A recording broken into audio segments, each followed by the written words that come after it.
시간 함께 하신 하나님 말씀 요한계시록 19장 17절로 21절까지 말씀입니다. 요한계시록 19장 17절로 21절. 또 내가 보니 한 천사가 태양 안에 서서 공중에 나는 모든 새를 향하여 큰 음성으로 외쳐 이르되 와서 하나님의 큰 잔치에 모여 왕들의 살과 장로들의 살과 장사들의 살과 말들과 그것을 탄 자들의 살과 자유인들이나 종들이나 작은 자나 큰 자나 모든 자의 살을 먹으라 하더라. 또 내가 봄에 그 짐승과 땅의 임금들과 그들의 군대들이 모여 그 말 탄 자와 그의 군대와 더불어 전쟁을 일으키다가 짐승이 잡히고 그 앞에서 표적을 행하던 거짓 선지자도 함께 잡혔으니 이는 짐승의 표를 받고 그의 우상에게 경배하는 자들을 표적으로 미혹하던 자라. 이 둘이 산채로 유황불을 붙는 곳에 던져지고 그 나머지는 말 탄 자의 입으로부터 나오는 검의 죽음에 모든 새가 그들의 살로 배불리더라. 아멘. 믿음의 진보를 만들어가는 우리 모두가 될 수 있기를 주님의 이름으로 축원드립니다. 세월이 지나갈수록 전도가 점점 더 어려워집니다. 저희도 금년부터는 팝콘을 나눠주면서 교회에 다녀라 하는 얘기 안 합니다. 이제 3년째 되니까 그냥 어떤 애는 자기 입으로 이번 주에는 올게요. 물론 잘 지켜지지는 않지만 자기 입으로 언제는 3년쯤 되니까 많이 먹었던 애들은 이제 압니다. 그래서 교회에서 해주는 거다라는 걸 알고 그래서 자기 입으로 온다고 약속을 하고 그렇게 합니다. 그런데 그래도 그렇게 약속한 애들이 모여서 지금 우리가 한 10명 정도 교회 학교가 지금 모여서 예배는 드리고 있습니다. 뭐 하령이랑 같이 오겠다고 약속을 했으니까 이번 주에 또 우리 기대를 하면서 기다리는 거죠. 모두 다 그렇죠. 어저께 교회 와서 잠깐 기도하면서 우리 애들 영광이 윤석이 민의 이름표를 좀 의자에다 붙여야겠다 들어서 그래서 우리 꼭 이 자리에 있어야 될 우리 아이들 하나하나 이름들을 그래서 나이마다 불러가면서 기도해야겠구나 하는 깨우침을 기도하는 중에 하나님이 주셔서 전도사님한테 말씀을 드리려고 했는데요. 그렇게 해도 참 힘들죠. 과거에는 제가 어릴 때만 해도 여름 성경학교 할 때 이렇게 가면 쓰고 붙이고 막 하면 뒤 쫓아가고 그러면 지금도 있는지 모르겠지만 그때 나라 크레카 해갖고 마리도 안 주죠. 한 3개, 4개 이렇게 주면 그 나라 크레카 뒤에서 먹으면서 쫓아가면서 뭐 하는 거예요? 그럼 성경학교 하는 거야? 그러면 언제 하는데요? 그럼 몇 시에 하는데요? 그리고는 가서 성경학교로 다니고 그리고는 교회에 정착했던 사람들이 참 많았습니다. 지금은 그거보다 더 좋고 더 맛있는 거를 줘가면서 불러오려고 해도 안 먹고 또 먹어도 안 온다고 합니다. 왜 그럴까요? 예수 믿지 않고 사는데 불편은 없어요. 근데 옛날에는 예수 믿고 살지 않아도 불편함은 없었지만 그래도 교회를 가면 마음이 편안하다고 하는 그 무언가가 있었으니까 교회를 갔었는데 지금은 거꾸로 된 거예요. 오히려 교회를 가면 쓸데없는 규약들로 나를 얽어매니까 그게 나를 더 힘들게 한다고 교회 가는데 무슨 좋은 게 있어요 라고 생각하고 교회 가는 게 오히려 더 불편하다고 합니다. 그런 것이 극단적으로 나오는 게 뭐가 있을까요? 교회 다니는 사람에게 친구가 전화로 얘기합니다. 일요일날 뭐 하냐? 뭐라고 대답을 할까요? 교회 간다 그러잖아요. 그러면 야 좋은 일이 있는데 이번 주 토요일날 어디 가가지고 일요일날 해가지고 우리 친구들끼리 단합대 좀 하고 이렇게 좀 하자. 그럼 뭐라 그러죠? 안 돼 그러잖아요. 왜? 교회 가야 된다니까. 뭐 특별한 일 있어? 아니 그냥 일요일이면 교회 가는 거야. 그 걔가 뭐라 그러죠? 마지막에 너 교회 미쳤구나.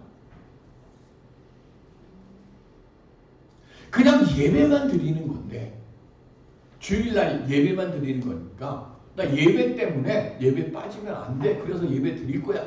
그런데 세상은 그걸 보고 뭐라 그래요? 미쳤다고 그래요. 우리 소벽공원 앞에 가면 매일 아침마다 운동하는 사람들이 있습니다. 그죠? 근데 그 사람들이 보고 미쳤다고 얘기하는 사람 없어요. 그죠? 매일 나가서 뭐 일하는 사람들 보고 저 돈에 미쳤다고 얘기 안 합니다. 그런데 예배 드리러 주일날 교회 오는 것 때문에 결혼식도 못 간다 그러고 놀러도 못 간다 그러고 그러면 교회에 미쳤다고 얘기를 하는 세상입니다. 세상 일을 열심히 하는 사람들은요, 사람들이 인정을 해요. 박철순 하면 뭐가 생각납니까? 김민관 전도사님 박철순 알아요? 모르죠? 네. 1982년도에 프로야구가 생겼는데 그 프로야구 열린 첫 해에 유일무이합니다. 지금까지 22연승 한 번도 안 졌어요. 그 한 해. 나올 때마다 승리를 했고요. 한국 시리즈를 우승을 시킨 투수입니다. 근데 그게 끝입니다. 그 다음부터 뭐 했어요? 부상당해가지고요. 부상하고 재활하고 올라오고 또 부상당해서 또 내려가고. 근데 그 박철수 성적이 50등도 안 돼. 전체 성적이 그냥 평범한 선수인데 나머지는. 그런데 그 선수 하면 우리는 불사도라고 얘기를 합니다. 그러면서 막 칭찬을 합니다. 왜 그럴까요? 어떻게든 간에 기를 쓰고 몸을 만들어서 마운드에서 쓰러지는 한이 있더라. 공 한 개라도 던지기 위해서 몸을 만드는 그 과정을 보고 그 사람은 정신이 살아있고 뭐라 그래요. 그런데 어떻게든 간에 내가 주일날 예배를 드리기 위해서 온다고 하면 미쳤다고 합니다. 저는 제 모교회가 경복교회라고 저 신교동에 있는 교회입니다. 어릴 때 제가 늘 했던 누님이 있습니다. 그 누님이 회장님 비서를 하면서 반주를 했습니다.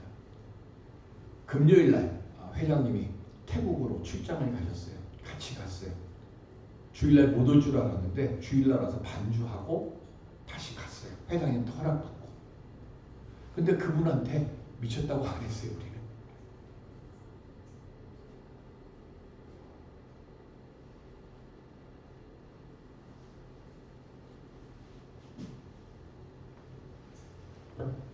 세상에 일을 살아가는 거에 열심히 하면 칭찬을 하는데 신앙의 영역에만 들어오면 세상이 오히려 우리를 인정하는 게 아니라 뭐라 그래요? 조롱합니다. 2000년 전에도 그랬습니다. 그래서 사도 바울이 이렇게 말씀합니다. 에베소서 6장 12절 시작. 우리의 씨름은 혈과 육을 상대하는 것이 아니요 통치자들과 권세들과 이 어둠의 세상 주관자들과 하늘에 있는 악의 영들을 상대함이라. 아멘. 왜 예수 안에 있는 사람들을 왜 이렇게 못살게 굴까요? 세상에 권세 가진 자들이 뭐 하는 거예요? 악의 영들을 가지고 있기 때문에 그렇다는 거예요. 그러면 악의 영들을 가지고 있는 그들은 어떻게 합니까? 세상의 눈으로 교회를 판단하고 예수 안에 있는 사람들을 자기들 마음대로 평가하는 거예요. 월급의 10분의 1을 털어가지고 친구들 맛있는 거 사주고 뭐 내가 오늘 다 해줄게 그러면 막 박수치고 환호를 해요. 그런데 내가 월급의 10분의 1을 11조를 내 하면은 미쳤구나 그래요. 우리 그런 세상에서 살아요. 그런 세상을 살아가는 그곳에서 우리는 어떻게 악의 영들과 싸움하면서 이기며 살아갈 수 있을까요? 바울의 답은 딱 하나고요. 오늘 요한계시록의 결론도 딱 하나입니다. 하나님의 말씀 안에 서면 됩니다. 다른 것 없습니다. 하나님의 말씀을 내 삶 속에서 나타내면서 살아가려고 할 때 부족한 부분을 주님께서 지켜주시고 채워주실 줄로 믿고 그 믿음으로 나가다 보면 때로는 부족합니다. 때로는 놀림 나갑니다. 때로는 쓰러집니다. 그런데 돌이켜서 보면 일어서 있습니다. 돌이켜서 보면 채워져 있습니다. 우린 이걸 믿고 살아가는 거예요. 오늘 말씀 속에서 생명의 산을 잡고 확신하고 그 간증을 나누며 살아가는 우리 모두가 될 수 있기를 주님의 이름으로 간절히 축원드립니다. 어떻게 하면 그렇게 살 수 있을까요? 오늘 본문은요, 아마겟돈 전쟁에서 멸망할 짐승과 그의 추종자들의 파멸에 대해서 묘사하고 있습니다.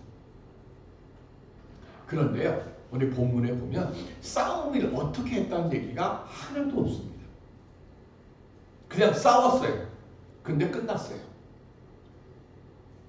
제가 무지하게 관심을 가지고 봤던 작년에 드라마가 있었습니다. 강감찬 장군이 나오는 드라마입니다. 제목이 뭐였는지 까먹었는데 정말로 주말마다 그 드라마를 보면서 참 재미있어 했어요. 근데 결론이 오늘 요한계시록 19장 17절부터 21절이랑 똑같아요. 전쟁을 시작했는데 갑자기 끝나. 전쟁 과정이 하나도 안 나와. 그게 지금 오늘 이거예요. 그거 뭐예요? 앓고 빠진 찐빵 같은 거예요. 드라마 제목이 뭐였지? 고려사 전쟁. 고려 왜? 고려거란 전쟁. 아, 고려거란 전쟁. 그래도 아들이 나보다 젊다고 기억력이 좋아요. 그러니까 그냥 전쟁한다 그리고 끝났다, 이게 오늘 본문의 말씀이에요. 그런데 천사가 뭐라고 얘기하는가 하면 하늘의 새들에게 전쟁에서 패배한 악인들의 시체를 먹으라고 선포하고 있어요. 그리스도의 군대가요, 일방적으로 승리한 것을 암시해 놓은 겁니다.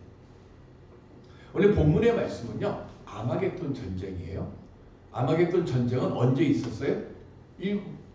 6번째 나팔을 불 때, 그때 적그리스도하고 거짓 선지자가 어린 양과 전쟁을 벌이겠다고 막 세상 분들이 모으는 그 전쟁이 아마겟돈 전쟁이에요. 그게 요한계시록 16장 12절에서 16절에 기록되어 있는 거예요. 그러면 생각하면 뭐냐면 16장인데 지금 19장이잖아요. 시간이 한참 지나갔나요? 계속 말씀드리지만요, 이게 그냥 같이 일어나는 거예요, 모든 걸. 근데 이거를 글로 쓰다가 보니까 요한이 볼 때 이것도 보이고 저것도 보이는 거예요. 그러니까 7 나팔 다 불고 7 대접 뭐 없고 이게 아니고 사실은 일어나는 것이 동시에 일어나는데 이거를 글로 옮기려고 하다 보니까 순서가 있는 것처럼 보이는 거예요. 그래서 마치 대접이 끝나고 한참 나팔 불고 그 다음에 7 대접 다 없고 그리고 한참 시간이 지난 다음에 오늘 본문에서 아마겟돈 전쟁 결론이 난 것처럼 우리는 생각하는데 그게 아니라 그냥 한꺼번에 다 벌어지는 거예요. 벌어지는데 이거를 글로 옮기다 보니까 마치 시간이 한참 지난 것처럼 보이는 건데, 일단은 16장에 나오는 그 아마겟돈 전쟁이 결론이 어떻게 되느냐, 그거를 오늘 17절부터 21절까지의 말씀 속에 나오는 거예요. 17절에 보면 한 천사가 태양 아래 서서 선포합니다. 자, 아무리 천사라도요, 태양 아래 설 수 있을까요? 못 섭니다. 그러면 왜 요한은 태양 아래 서서라고 이렇게 써놨을까요? 이게 번역의 오역입니다. 너무 말을 풀어주다 보니까 이게 지금 우리가 갖고 있는 성경은 개역 개정이에요. 이 성경 전에는 개역 성경인데 개역 성경에는 뭐로 번역되어 있는가 하면 공중에 서서 이렇게 되어 있어요. 그럼 그게 맞죠? 무슨 뜻인가 하면 태양에 서서라고 하는 이 말은 그만큼 이 천사가 높은 데 있다는 거예요. 그러면 왜 이렇게 높은 데 있을까요? 지금 이 천사는 뭘 지금 선포하는 거예요? 최후 심판에 대한 것을 지금 뭐 하는 거예요? 선포하는 거예요. 그러면 다른 천사보다 격이 좀 있어야 될까요? 말까요? 격이 좀 있어야죠. 격이 좀 있어야 되니까, 격이 좀 있으려니까 뭐예요? 좀 높아져야 되는 거예요. 마치 예수 그리스도를 섬기는 직분에 불과한 천사지만 이 말씀을 선포할 때만큼은 예수 그리스도만큼의 권위를 가지고 있는 자리에 이 사람을, 이 천사를 세우는 거예요. 그래서 태양의 서서라고 지금 하는 것을 묘사하고 있는 거예요. 그리고 나서 이 천사가 뭐라고 얘기합니까? 모든 새들에게 와서 모든 자들의 시체를 먹으라 그럽니다. 이 말씀이 어디에서 나오는가? 열왕기상 14장 11절. 시작. 여로보암에게 속한 자가 성읍에서 죽은즉 개가 먹고 들에서 죽은즉 공중의 새가 먹으리니 이는 여호와께서 말씀하셨음이니라 하셨나니 아멘. 하나님의 은총을 받아가지고 북왕국을 세우는 왕이 됐어요. 그런데 하나님이 하지 말라는 짓만 골라서 하는 거예요. 그래서 하나님이 뭐라고 그러셨어요? 이 여로보암 가문의 대를 끊어버리신다 그런 거예요. 끊어버리신다고 하면서 재앙을 선포하는데 지금 이렇게 선포했어요. 근데 이게 여로보암에게만 이렇게 선포한 것으로 끝나는 게 아니라 그 뒤에 역시 모반을 해서 왕이 된 바사도 역시 마찬가지였고요. 그리고 그 다음에 성경에서 가장 악하다고 평가하는 왕 아합 왕도 똑같이 이렇게 한 거예요. 이 얘기는 무슨 얘기입니까? 하나님을 대적하는 자들, 하나님의 말을 거역하는 자들은 이렇게 심판을 받는다라고 하는 것을 지금 상징적으로 보여주기 위해서 이 말씀을 기록한 것이고, 요한도 지금 그 말씀을 들어서 그 말씀을 그대로 기록해 놓은 거예요. 그런데 오늘 본문에는 사람들뿐만 아니라 누구까지도 지금 새의 먹이가 되게 된다고 그랬어요? 그들이 타고 다니는 말까지 그래요. 말이 무슨 죄가 있어서 그럴까요? 히터 좀 끄실래? 너무 더운 것 같아요. 네.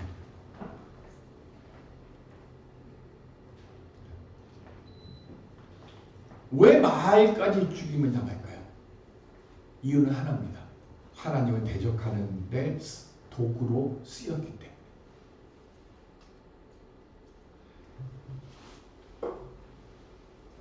하나님을 대적하는 행위에 관련되면 모든 건 다 뭐예요? 심판을 받아야 돼요.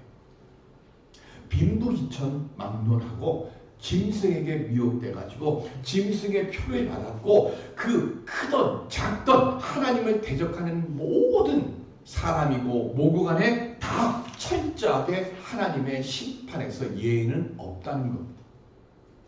그리고 19절에서 21절에는 아마겟돈 전쟁의 결말을 기록합니다. 어떻게 해요? 어린 양을 대적하던 짐승, 그리고 그 짐승으로부터 받은 권세를 가지고 표적을 만들어서 사람들을 미혹하게 해서 우상을 섬기게 했던 그들은 산채로 유황불 붙는 못에 던짐을 받습니다.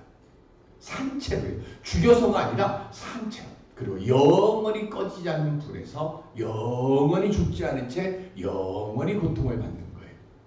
여기 유황불 붙는 못이라고 하는 것은 뭘 뜻하는가 하면 하나님으로부터 오는 심판이라는 것을 상징하는 겁니다.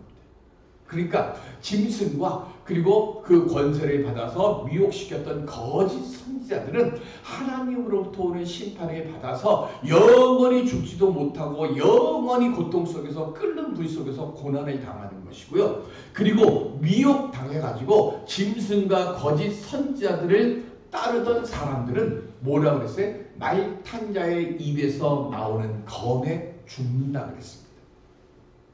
말 탄 자는 누구죠? 예수 그리스도입니다. 그러면 말 탄 자의 입에서 나오는 검은 뭘까요? 하나님의 말씀입니다. 우리가 꼭 알아야 될 것은요, 말씀으로 죽을 자와 살 자가 구분된다는 겁니다. 하나님의 천국잔치에 들어갈 자들은 말씀이 주어지면 아멘 해가지고 사랑의 길을 움켜쥐는 것이고요. 죽을 자는 어떻게 됩니까? 말씀에 쓰러지는 거예요. 나 말씀 때문에 시험 받았다. 그럼 말씀이 시험합니까? 내 욕심이 시험하는 거죠. 답은 그냥 간단한 거예요. 그런데 이 쓰러진 자들을 모든 새들이 와가지고 다 먹는데 그걸 뭐라 그랬어요? 하나님의 큰 잔치 그랬어요. 잔치는 헬라어로 데이프론인데요. 이 데이프론은 성경의 다른 곳에서 바울이 이렇게 사용을 합니다. 여기 11장 21절만 우리 성경을 펴서 볼까요? 고린도전서 11장 20절 21절.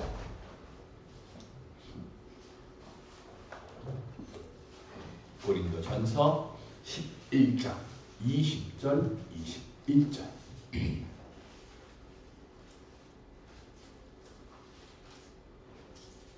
시작. 그런즉 너희가 함께 모여서 주의 만찬을 먹을 수 없으니 이는 먹을 때에 각각 자기의 만찬을 먼저 갖다 먹음으로 어떤 사람은 시장하고 어떤 사람은 취함이라. 아멘. 20절에는 뭐의 만찬이라고 그랬어요? 주의 만찬이죠. 21절은요 자기의 만찬입니다. 주의 만찬은 우리는 뭐라고 얘기를 할까요? 성만찬이라고 합니다. 자기의 만찬은요? 자기의 만찬은 뭐가 될까요? 만찬이 데이트론입니다. 자, 성만찬은 하나님, 성도들을 하나님의 큰 잔치에 참여하게 하는 귀한 예식입니다. 그러니까 하나님의 큰 잔치에 참여할 수 있게 되는 만찬은 무슨 만찬이에요? 주의 만찬이에요. 그런데 하나님의 큰 잔치에 새들에게 쪼여먹는 그런 만찬은 무슨 만찬이 될까요? 그러면 자기의 만찬이 되는 거죠. 바울은 지금 만찬이라고 한 거예요. 자, 성만찬은 우리는 뭘 가지고 성만찬이라고 합니까? 예수 그리스도의 살과 피를 먹고 마시는 겁니다. 왜 먹고 마실까요? 하나님의 큰 잔치에 기쁨으로 참석하기 위해서예요. 그런데 그 귀한 만찬을 지금 고린도 교인들 중에 일부의 사람들이 어떻게 합니까? 이때는 성만찬을 어떻게 한다고 그랬어요? 자기 집에서 떡도 가지고 오고 포도주도 가지고 와요. 그런데 고린도 교회 안에는 한 20% 내지 30% 정도만 먹고 사는 사람들이고 나머지 70%에서 80%는 노예에서 막 해방돼 갖고 하루에 한 끼를 먹을까 말까 하는 사람들이 모여 있는 곳이 고린도 교회 교인들이에요. 그러면 이 부자인 사람들이 이 가난한 사람들, 더 많은 사람들의 몫에 빵과 포도주도 가지고 와서 그걸 가지고 함께 나눠서 먹으면서 주의 만찬을 했어요. 그런데 조금 지나다 보니까 쟤는 나를 섬기던 내 종인데, 내 노예인데 내가 왜 쟤랑 같이 먹어? 내가 먹을 때까지 내 옆에 서 있다가 남으면 내가 주면 먹어야지, 이런 생각들이 고린도 교회 안에 들어오기 시작합니다. 그때부터 뭐 하는가? 가난해서 일 보고 늦게 오는 사람을 기다려주지도 않고, 그리고 너는 내가 먹을 때까지 서 있어. 그래가지고 다 먹어. 얼마나 많이 먹으면 지금 바울이 얘기하는 취할 때까지 마시는 거예요. 그런데 가난한 사람들은 어떻게 돼요? 배고픈 거예요. 그걸 보고 바울이 말씀하는 거예요. 자기의 만찬.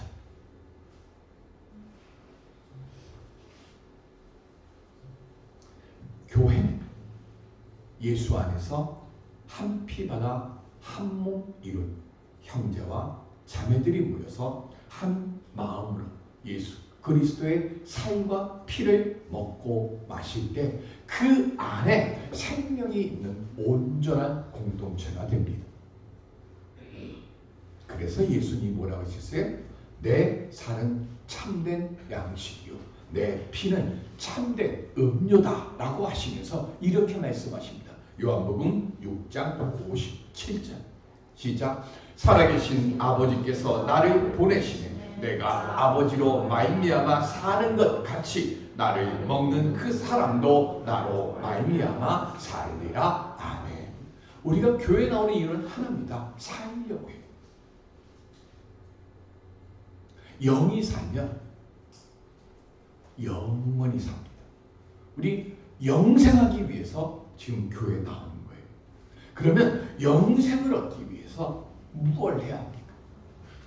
예배의 시간마다 하나님의 큰 잔치에 초대받은 자로 살기 위해서 우리 뭘 해야 합니까?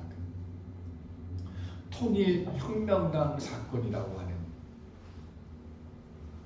재판이 있습니다. 그 재판에서 많은 사람들이 사형을 언도받아서 죽었고요. 그 중에 한 분, 신영복이라고 하는 성공회대 교수를 지냈던 분도 이때 무기징역형을 받습니다. 그리고 20년을 징역을 살고 나와서 많은 책을 썼어요. 그런데 이 신영복 교수가 쓴 책 중에 나무야라고 하는 책이 있습니다. 제가 전에 설교할 때 한번 드렸던 말씀이에요. 이 신영복 교수가 교도소에 있는데 늙은 나이 좀 있는 무슨 죄로는 왔는지는 모르지만 한 노인 목수가 같이 교도소 안에서 지냈어요. 그런데 둘이서 뭐 얘기를 하다가 이 노인 목수가 그림을 그려가면서 설명을 하는데 그 그림을 그리는 모습을 보고 이 신영복 교수가 큰 깨달음을 얻었다는 겁니다. 지난번 말씀 한번 드렸어요. 우리는 집을 그리면 뭐부터 그린다고요? 지붕부터 그리잖아요. 근데 이 목수는 뭐부터 그렸을까요?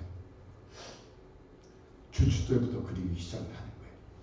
터 잡고 주춧돌 하고 그 위에 기둥 세우고 석가래 세우고 들보 만들고 그리고 나서 마지막으로 지붕을 그리면서 설명을 하더라는 겁니다.